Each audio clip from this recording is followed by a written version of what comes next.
भारत मालदीव विवाद। मालदीव के राष्ट्रपति मोहम्मद मुइज्जू द्वारा 15 मार्च 2024 तक द्वीप राष्ट्र से अपने सैन्य कर्मियों को हटाने के लिए नई दिल्ली से औपचारिक अनुरोध करने के बाद भारत और मालदीव के बीच संबंध एक नए निचले स्तर पर पहुंच गए हैं। यह कदम एक दिन बाद आया है।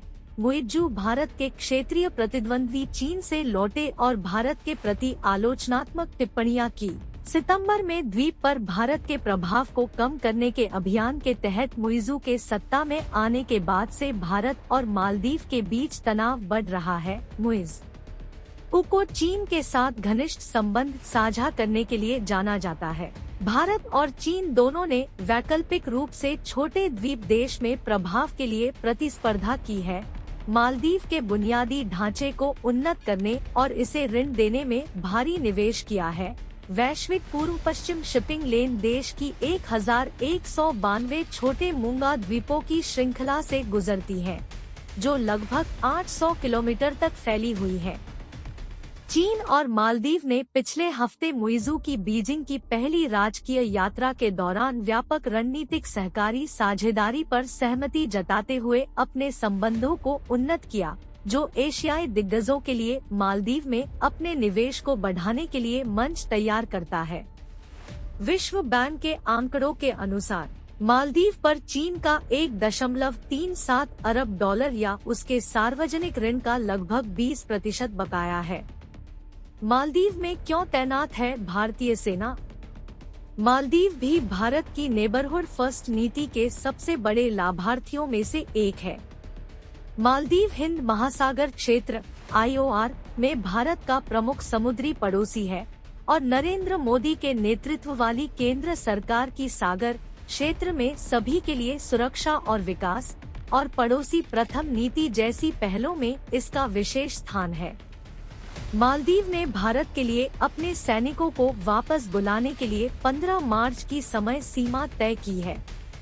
मालदीव की भारत से निकटता। लक्षद्वीप में मिनिकॉय द्वीप से बमुश्किल 70 समुद्री मील और मुख्य भूमि के पश्चिमी तट से 300 समुद्री मील की दूरी और हिंद महासागर से गुजरने वाले वाणिज्यिक समुद्री मार्गों के केंद्र पर इसका स्थान इसे महत्वपूर्ण रणनीतिक महत्व देता है। भारत मालदीव विवाद। राष्ट्रपति मुइज्जू कहते हैं, किसी के पास हमें धमकाने का लाइसेंस नहीं है।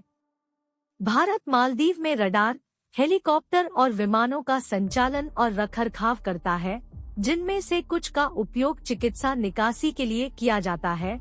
भारतीय नौसेना हिंद महासागर के जल क्षेत्र में भी गश्त करती है। वर्तमान में मालदीव में लगभग 70 भारतीय सैन्य कर्मी हैं। कम से कम 24 सैन्य कर्मी पहले हेलीकॉप्टर का प्रबंधन करते हैं, 25 कर्मी डोर्नियर विमान का प्रबंधन करते हैं, 26 कर्मी दूसरे हेलीकॉप्टर का प्रबंधन करते हैं और 2 रखरखाव और इंजीनियरिंग की देखभाल करते हैं।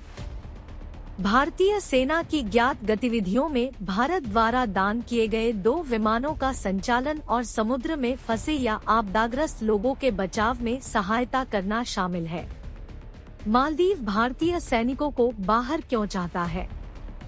बीजिंग और नई दिल्ली में प्रभाव के लिए खींचतान के साथ चीन के साथ मजबूत संबंध विकसित करने का वादा करने के बाद सितंबर में मुइज्जू को चुना गया था। मुइज्जू ने 2023 में अपने चुनाव अभियान के दौरान भारतीय सेनाओं को बेदखल करने का वादा किया था। एक बार जब वह राष्ट्रपति चुने गए तो उनकी भारत विरोधी बयानबाजी और अधिक स्पष्ट हो गई। मालदीव के राष्ट्रपति मुइज्जू ने चीन के साथ पर्यटन सहित 20 समझौतों पर हस्ताक्षर किए और इस साल जनवरी में नई दिल्ली और माले के बीच तनाव तब बढ़ गया जब मुइज्जू के 3 कनिष्ठ मंत्रियों ने कथित तौर पर इस महीने की शुरुआत में हटाए गए सोशल मीडिया पोस्ट में प्रधानमंत्री नरेंद्र मोदी को विदूषक और आतंकवादी कहा। इसके बाद मालदीव के राष्ट्रपति ने चीन का दौरा किया और एक दैनिक में उन्होंने कहा, हम छोटे हो सकते हैं, लेकिन इससे आपको हमें धमकाने का लाइसेंस नहीं मिल जाता है। पिछले साल दिसंबर में राष्ट्रपति मुइज्जू ने दावा किया था कि भारत सरकार के साथ बातचीत के बाद भारतीय सैन्य कर्मियों को वापस बुलाने पर सहमति बनी है। मुइज्जू ने अपने पूर्ववर्ती पर भारत को मालदीव द्वीपों में अपने सैन्य कर्मियों को रखने की अनुमति देकर राष्ट्रीय संप्रभुता से समझौता करने का आरोप लगाया था। टाइम्स ऑफ इंडिया के साथ हाल ही में एक साक्षात्कार में राष्ट्रपति ने कहा कि यदि भारत अपनी सेनाएं वापस नहीं लेता है तो यह मालदीव के लोगों की लोकतांत्रिक इच्छा की अवहेलना और लोकतंत्र के भविष्य को खतरे में डालने जैसा होगा। भारत ने पिछले साल 11% हिस्सेदारी के साथ सबसे ज्यादा पर्यटक मालदीव भेजे, लेकिन मुइज्जू ने कहा कि महामारी से पहले चीन सबसे ज्यादा भेजता था और उस संख्या को दोगुना करने के लिए कदम उठाए जाएंगे।